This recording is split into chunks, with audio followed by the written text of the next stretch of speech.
is a review of the storyline of the film entitled In the Heart of the Sea, and this film takes the sea as the main object. Here we are shown how the depths of the ocean are full of mysteries, as well as in the movie this also provides new information that, before petroleum was discovered, Westerners were already using whale oil as the primary fuel. And without lingering, we will go straight to the storyline. One night in a city in 1850, a writer was seen walking down the city's alley street. The place was very thick with the characteristics of a medieval European town. He knocked on the door of a house, and a middle-aged woman invited him in to meet an older man named Thomas Nickerson. The purpose of the writer's arrival was to ask about the story of the sinking of a ship called Essex, where Thomas was a witness of his life. The writer wanted to hear firsthand about the ferocity of the ocean to then write it into a novel. At first, Thomas refused because he did not want to revive old wounds in his past, but his family's economic situation forced him to accept the offer of money. The writer wants to exchange some money with the story that Thomas experienced, and this story begins.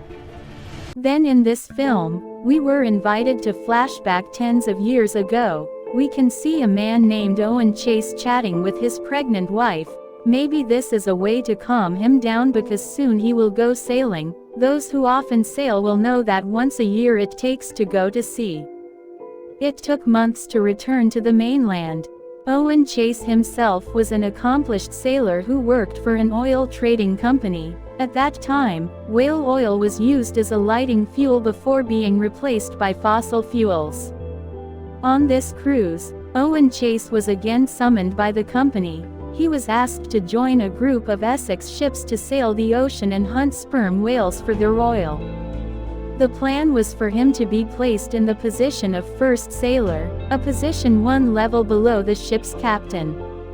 Owen refused because previously, he was promised to be captain on the previous voyage. The company management asked him to understand that investors wanted this Essex ship to be commanded by one of their investors' descendants. He uses the name Jorge Poller, a descendant of royalty and an investor who is made captain by offering some money. Owen finally relents by accepting the offer. So, a 1/15th leg. On the day of departure, they prepare to sail the fierce ocean. At the port, all the families of the ship's crew gather to let the sailors go, to say goodbye to each other or the last time to meet. And we know that being a sailor is a gamble for one's life. That day the ship started sailing. On the ship, for the first time, Owen Chase and Captain Poller met. Of course, there was awkwardness between the two. Poller, who still lacked experience in sailing. The captain and his crew anchored and sails lowered the Essex and began to leave the harbor. But when the last sail was about to be lowered, the sails got stuck in the ship.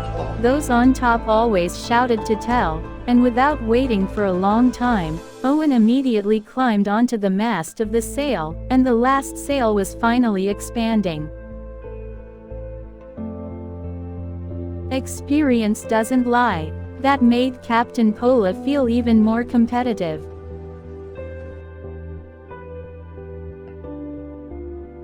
That night several high-ranking ships were enjoying dinner. Joy was also present at the table, a navigation expert. Joy herself was Owen's old friend since childhood. The dinner that was supposed to be delicious had to be interrupted by a small fight. Captain Poller, who felt rivaled, reminded Owen that you are just a farmer's son who was adopted by my family and then invited to join the sea. You had Nantucket's great seafaring family to adopt. Excuse me, there are whale boats and watches to the sun. Owen was silent while listening to this and left the dining room. Elsewhere the ship's crew were also enjoying their dinner. Some were seen having fun, and it was seen that one child was seasick from before he just held his stomach so he wouldn't vomit. This was Thomas in his youth. This voyage being his first experience, it was only natural that he was nauseous. With nausea he vomited the contents of his stomach and hit Owen's clothes. In the afternoon, Owen and the ship's crew were busy rolling the sails. Based on Owen's predictions, a big storm would come. If the sails were opened, it was likely that the ship would capsize. Then it seemed that Captain Poller came out of his room.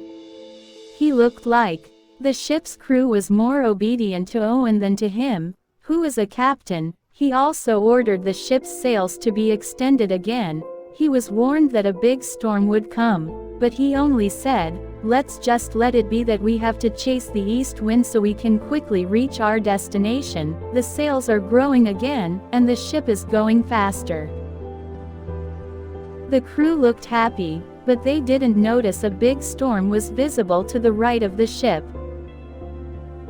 Owen gave another warning to the captain of Polar, to roll back the sails of the ship, but this was rejected by the captain. The captain of the Pattern seemed to want to confirm that he was the captain of this ship, not Owen. Not long after, the storm began to hit the wind, even driving the ship towards the storm, which was getting darker. The waves hit the top of the ship, and seeing that, the captain ordered to roll up the sails. Unfortunately, it was too late because the storm made the sails jam again. Even a little delay would cause the ship to sink. Without instructions, Owen cut the sails. Only then did the ship balance. All the crew fell silent, and no one dared to blame the captain.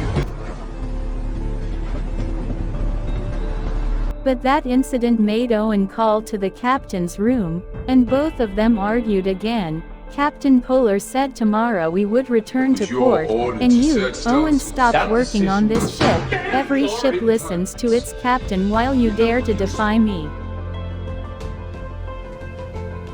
Owen finally had to hold back his emotions and humble himself, then explained to his captain that once he sailed, he would not return. The only way back was to fill this ship with 3,000 barrels of whale oil. "Believe me, Captain, I always listen to your orders. I don't ever fight back." It made the captain stop talking. And finally, the ship returned to the ocean, and the long-awaited day arrived. Whales saw flocks of whales passing near the ship, and the crew looked very happy. This moment was proof for every sailor, without fear. If you succeed in killing whales, then that is a proud achievement. 3 lifeboats were lowered. The crew rowed enthusiastically, chasing this large sea animal, each chasing its target. Then, a large whale appeared in front of the lifeboat. With a little square off, Owen threw his spear and hit right the whale's back. The hook rope attached to the harpoon, pulling the boat, follows the direction of the whale. Then the whale dives, descends to the seabed. And even more profound, which made the hook line almost run out. Owen asked for another rope to be connected. However, the whale continued to move to the seabed, to the point that even the connection line ran out. The other crew got ready to cut the rope, so that the lifeboat would not attract to the seabed. But Owen shouted, "Don't cut the rope. Wait," he said. Owen instinct told him that soon the whale would be exhausted, and he gave up. Sure enough, the hook line stopped and floated on the sea's surface. All the crew cheered happily. They managed to get their first game in silence. Thomas was very proud. He was so amazed by Owen's skills. That night the whale was processed. The meat was cut for consumption, while the oil was taken. Not bad. The oil obtained was as much as 47 barrels. The journey was resumed. After a long time of not seeing a herd of whales since their first catch, the whales disappeared as if hiding in the earth. This time the ship had to dock on an island, because the ship's supplies were running out. On this island it was also a resting place for other ship captains, one of which was Captain Clementi's ill-fated crew died on the high seas.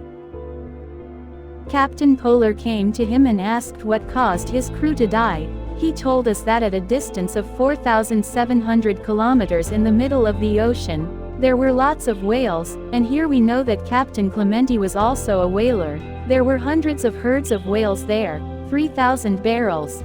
Easy to get. Unfortunately, when hunting, a giant whale suddenly appears. That's the guard. Its size is huge compared to other whales, It was the giant that sank the ship and killed 6 of its crew. Its size is huge compared to other whales. It was the giant that sank the ship and killed 6 of its crew.